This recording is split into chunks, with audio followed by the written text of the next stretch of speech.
Dapat memasuki Paskah, kita sudah merenungkan beberapa hal di dalam kisah di balik penangkapan dan penyaliban Yesus Kristus. Kita sudah belajar dari kisah seorang ahli-ahli Taurat, bagaimana mereka merencanakan hal-hal yang jahat terhadap Yesus. Mereka merencanakan untuk membunuh Yesus, dan kita sudah belajar dari sang pengkhianat Yudas Iskariot. Ya, kita juga sudah belajar kisah di Taman Getsemani, tentang kisah Tuhan Yesus bersama dengan murid-muridnya.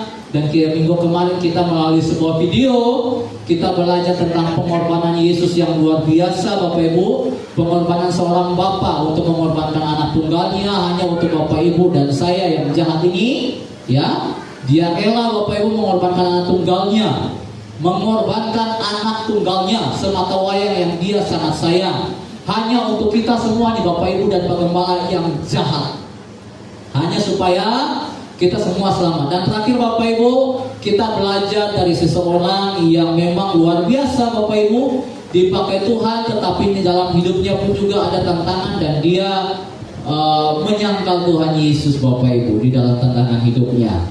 Kita buka, Bapak Ibu, Lukas 22, pendukung siap baca, monitor siap. Lukas pasal yang ke-22, dimulai bacanya di dalam ayatnya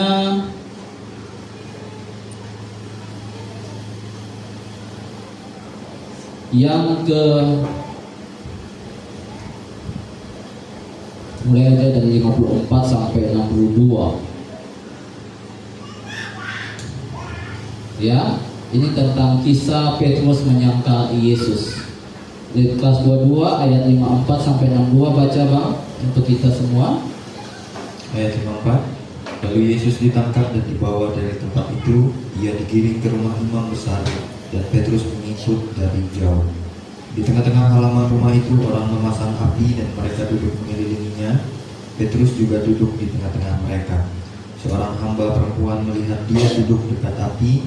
Ia mengamat-ngamatinya lalu berkata, juga orang ini bersama-sama dengan dia. Tetapi Petrus menyangkal, katanya, bukan, aku tidak kenal dia. Tidak berapa lama kemudian seorang lain melihat dia lalu berkata, engkau juga seorang dari mereka. Tetapi Petrus berkata, bukan, aku tidak. Dan kira-kira sejam kemudian seorang lain berkata dengan tegas, sungguh orang ini juga bersama-sama dengan dia, sebab ia juga orang Galilea. Tetapi Petrus berkata, bukan, aku tidak tahu apa yang engkau katakan. Seketika itu juga, sementara ia berkata, berkokoklah ayam. Lalu berpalinglah Tuhan memandang Petrus. Maka teringatlah Petrus bahwa Tuhan telah berkata kepadanya, sebelum ayam berkokok pada hari ini, engkau telah 3 kali menyangkal aku. Lalu ia pergi keluar dan menangis dengan sedih. Iya, terima kasih Bapak Bang Kukung boleh membacakan firman Tuhan ini. Baik Bapak Ibu yang diberkati Tuhan, kisah di balik penyaliban Kristus, penyaliban Tuhan Yesus, kisah tentang penyangkalan, dan ada satu kisah juga tentang tatapan sang Yesus Kristus ya kepada Petrus. Bapak Ibu yang diberkati oleh Tuhan Yesus Kristus, percaya atau tidak Bapak Ibu, kita dalam kehidupan kita seringkali menyangkal Tuhan Yesus. Ya, percaya atau tidak Bapak Ibu, dalam kehidupan kita seringkali seperti Tuhan, seperti Petrus Bapak Ibu. Ya, saya mau katakan demikian. Maka Bapak Ibu yang diberkati oleh Tuhan Yesus Kristus, mungkin tidak secara langsung Bapak Ibu bahwa saya tidak percaya kepada Tuhan Yesus, enggak. Mungkin tidak secara demikian, tetapi melalui sikap hidup kita, melalui tindak tanduk kita di hadapan Tuhan Bapak Ibu, dalam kehidupan kita sebagai orang Kristen, kita seringkali menyangkal Tuhan Yesus dalam hidup kita Bapak Ibu. Saya mau katakan, bahkan Pak Gembala pun juga pernah demikian. Ya, kita menyangkal Tuhan dalam hidup kita. Nah saudara, kita akan belajar seperti apa Bapak Ibu ya dalam kehidupan kita yang Tuhan mau ajarkan, supaya kita jangan sampai dalam hidup kita menyangkal Tuhan di dalam hidup kita Bapak Ibu. Yang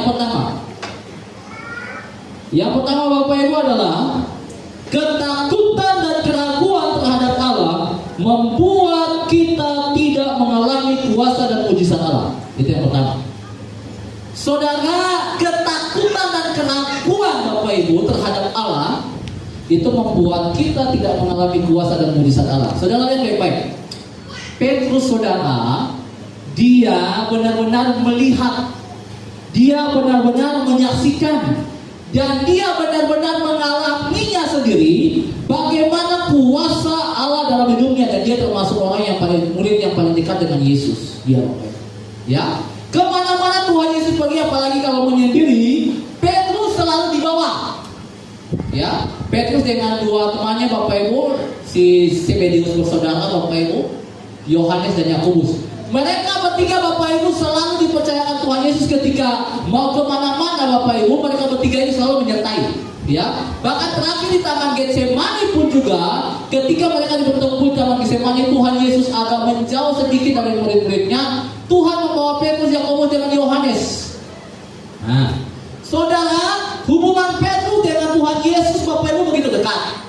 Dia sendiri menyaksikan, dia sendiri melihat, dan dia sendiri yang mengalami akan kuasa Tuhan.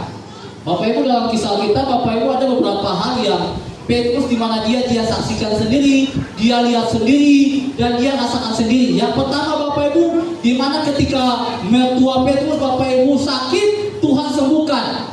Dia lihat.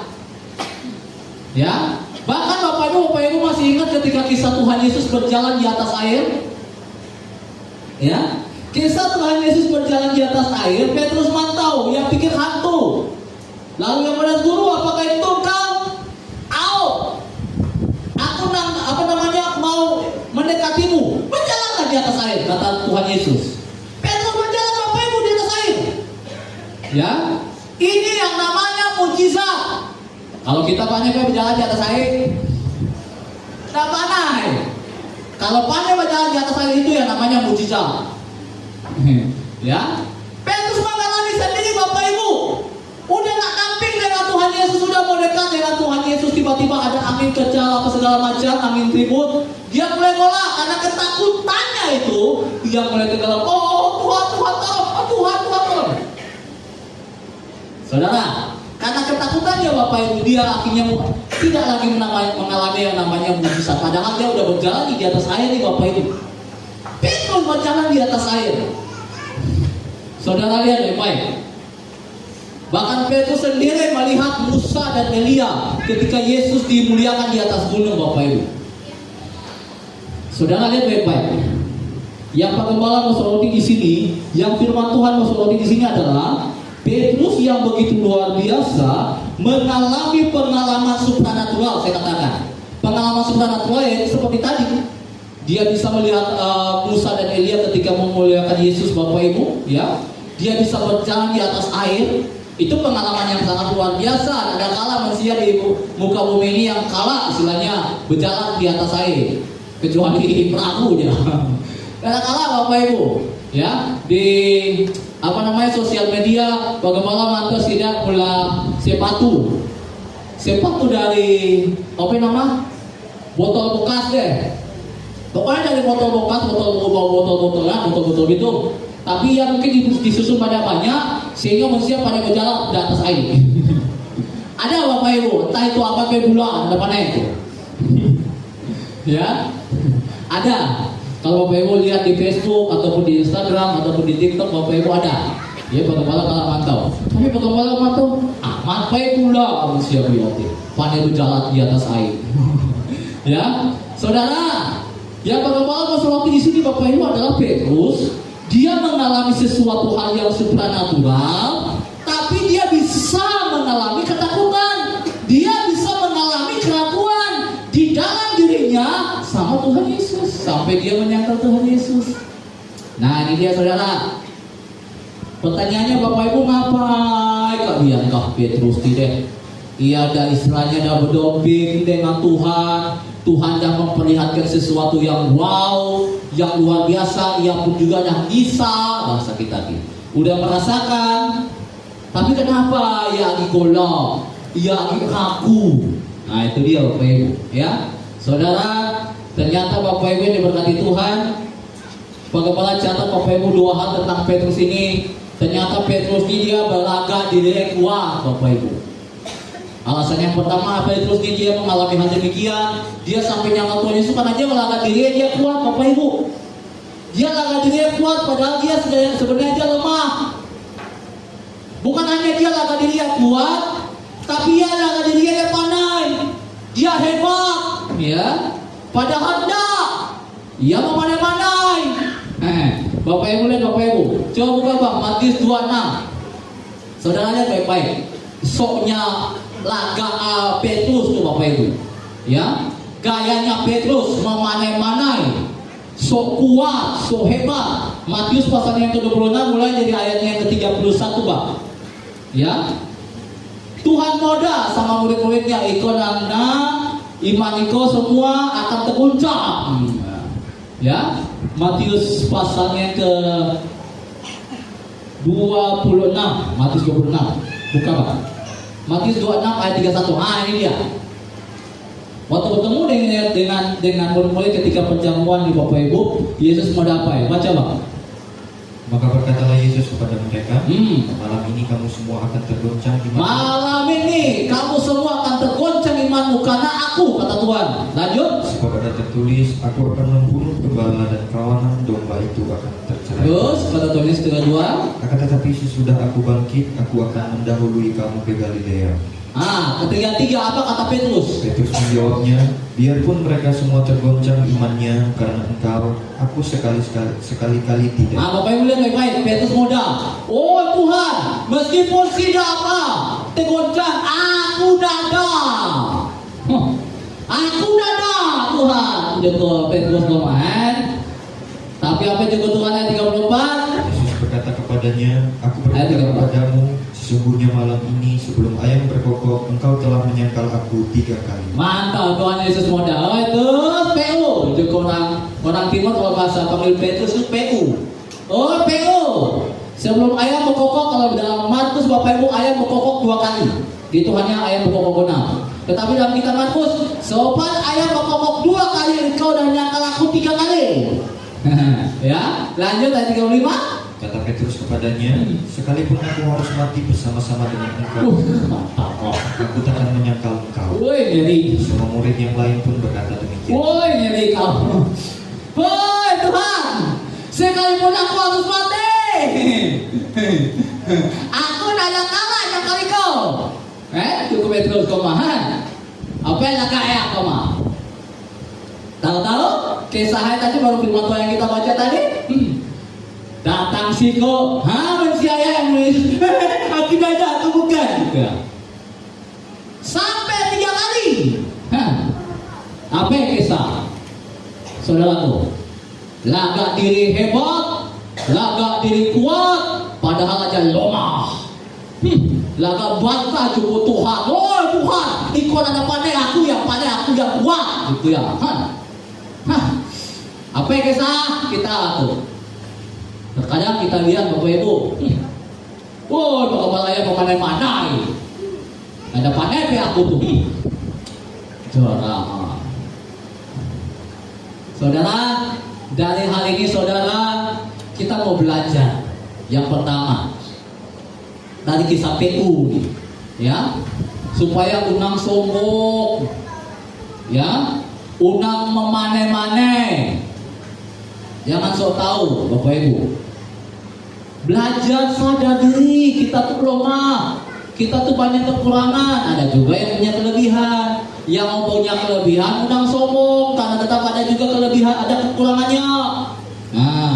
Ya, dan juga udang ragu-ragu dengan Tuhan. Kalau Tuhan yang mau iya pasti terjadi. Maka udang ragu-ragu, amin. Ya, amin. Kalau Tuhan dah mau percaya amat. Udang ragu-ragu dengan Tuhan. Oh Tuhan, bagaimana aku dah suah berdoa, tapi tidak ada dijawab. Hello, bagaimana moda? Tuhan Yesus doa 3 kali, Bapak Ibu, nada kalah dijawab. Yesus sendiri berdoa minta, tapi tidak sampai 3 kali, nada dijawab. Apalagi kita. Tuhan Yesus saja udah pernah merasakan doa dan dijawab, apalagi kita. Maka saudara, kita yang mungkin sudah suah berdoa, kita sudah suah meminta, tapi kalau obat terjawab, unang unang dari iman. Amin.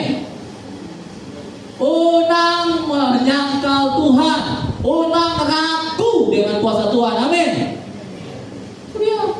Ya, Petrus nih, laga diri kuat, laga diri memanai-manai, ya. Maka Bapak Ibu, Paulus juga pernah nasihatkan kepada jemaat di Roma. Pas dari situ firman Tuhan yang pemuda dari malam. Roma 12 ayat 16, Pak. Buka. Firman Tuhan pemuda tadi malam, Bapak Ibu, dalam bentuk games, Bapak Ibu, ya. Belajar supaya jangan sok tahu, jangan belajar sok pintar, ya. Roma 12 ayat 16. Apa kata firman Tuhan di situ, Bang? 1, 2, 3.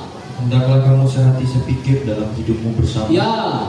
Janganlah kamu memikirkan perkara yang tinggi, Ya. tetapi arahkanlah dirimu kepada perkara-perkara yang sederhana. Janganlah menganggap dirimu pandai. Amin. Amin. Akayo ini. Ya, maka Bapak Ibu kalau mau diberkati supaya kita nggak nyangkal Tuhan Yesus, unang langkah diri kuat. Kita tuh lemah, betul. Kita tuh bisa kelebihan, tapi unang songok. Tapi kita juga bisa kelemahan. Kita pasti lemah, Bapak Ibu. Nggak mungkin selama kita kuat. Kita pasti pernah pode, betul? Iya.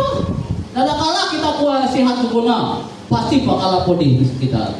Maka sadar diri, percaya aja sama Tuhan. Unang ragu-ragu, ya. Kalau kita ragu-ragu Bapak Ibu, sama halnya kita nyangkal Tuhan Yesus. Itu yang pertama. Ya. Yang kedua Bapak Ibu, yang mau kita pelajari terakhir, kesadaran seseorang akan kesalahannya ketika pandangan Allah tertuju kepada orang tersebut. Nah, ini dia. Orang sadar akan kesalahannya ketika mata Tuhan tertuju kepada orang itu. Saudara lihat baik-baik. Saudara tahu, Petrus dia sadar bahwa ia sudah nyangkal Tuhan Yesus 3 kali itu karena siapa? Karena ayam, karena manu koko. Nada. Bapak Ibu lihat baik-baik di dalam ayatnya yang ke 60. Iya. Ayat berapa tadi ketika Yesus memandang tadi? 62 kah?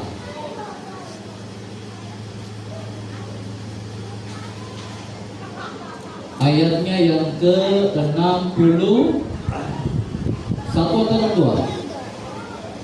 61 atau 62? 62 kah? Coba baca Bang. Bukan, 61. Ya, 61. Lukas 22. Lalu berpalinglah Tuhan memandang Petrus. Nah, lalu berpalinglah Tuhan memandang Petrus. Lanjut. Maka teringatlah Petrus bahwa Tuhan telah berkata kepadanya. Maka teringatlah Petrus. Sebelum ayam berkokok pada hari ini, engkau telah 3 kali menyangkal. Itu. Saudara lihat baik-baik. Ini poin terakhir. Saudara dengar baik-baik. Ternyata Bapak Ibu melalui pandangan saja, melalui pandangan memandang orang saja, kita akan tahu apa yang dimaksudnya, ya. Dan kita bisa akan sadar seseorang akan kesalahannya, meskipun tanpa omongan, meskipun tanpa bela, meskipun tanpa protap. Bapak Ibu lihat baik-baik. Tuhan Yesus tidak mudah, dah suah koper dari kotor, kalau ada percaya, kati kisah. Tuhan ada mudah biar ke Petrus. Tuhan ada modal dia. Ingat kok. Tuhan ada modal. Tuhan aja mandang dengan kasih. Petrus sadar. Saudara lihat lebih baik. Ingat saudara, lihat dari kisah Yesus dengan Petrus Tuhan. Tuhan Yesus tidak nyalakan Tuhan Petrus, tapi ia hanya mandang. Ternyata biar nih Bapak Ibu ya. Penerapan kita dalam praktis dalam jemaat saja Bapak Ibu dalam jemaat. Pak Gembala berkuar-kuar macam itu, tuh ubah manuk yang berkokok.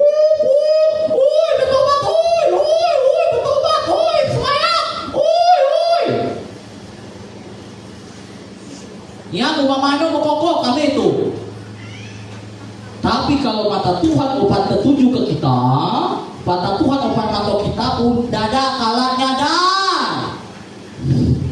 Amin. Kalau Tuhan dah mantau,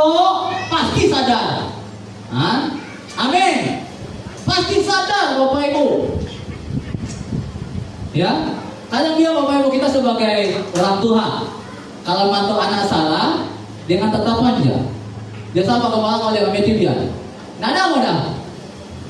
Aku kalau udah mata kau udah keluar mata ada bosan, dah panen dia. Sugi enggak. Tapi kalau udah berbina dengan bakal lagi lebih sadis kayak satu. Tuhan hanya mantau Bapak Ibu. Tuhan hanya mantau dengan kasih. Ia ada nyalakan diri kita. Ia ada nyalakan. Ia hanya mantau kita aja, saudara. Maka saudara, saya percaya kita semua punya masalah dalam hidup kita. Mungkin kita dah suam berontak ke laki kita. Mungkin kita dah suam berontak ke bini kita. Aman. Mungkin kita dah suam berpodah. Betul. Kita dah suam berpodah. Entah apa. Kisah apa yang ada mana itu. Coba sekali itu aja. Ketika ada masalah, pantau aja bapak-bapak. Pantau aja dengan senyuman. Unang pantau bangu HOP dia. Pantau aja.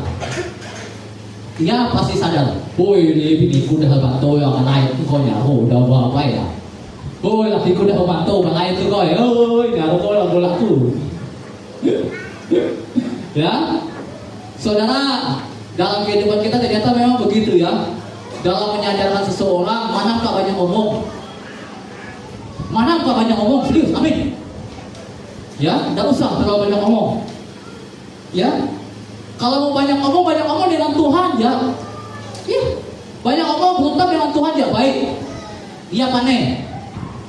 Tapi kalau dengan manusia, karena kita ada suara podang, mana ge bekesah, mana ge keluar teh. Pantau ya. Sampai kisah. Pekesa ya.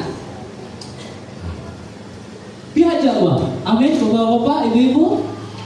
Amin. Sogi semua tuh. Pantau. Dengan tatapan mata yang lembut, yang penuh kasih, saya percaya dia sadar. Ya. Mana gitu tak? Apalagi kalau laki bapak ibu kalau dah ningat tuh roboh. Biasa laki kalau dah kena berutak apa kisah? Nah, rumusnya bapak ibu laki-laki kalau bergembala ya. Kalau bergembala dah mulai luar, dah mulai berutak, dah mulai berak, apa kepala kabur. Berani bergembala.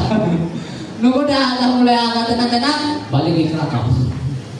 Itu udah pelupa tuh dari tahu pelupa deh waktu itu bakal sampai ke atas juga. Tapi ada tiap hari bapak ibu ada ya.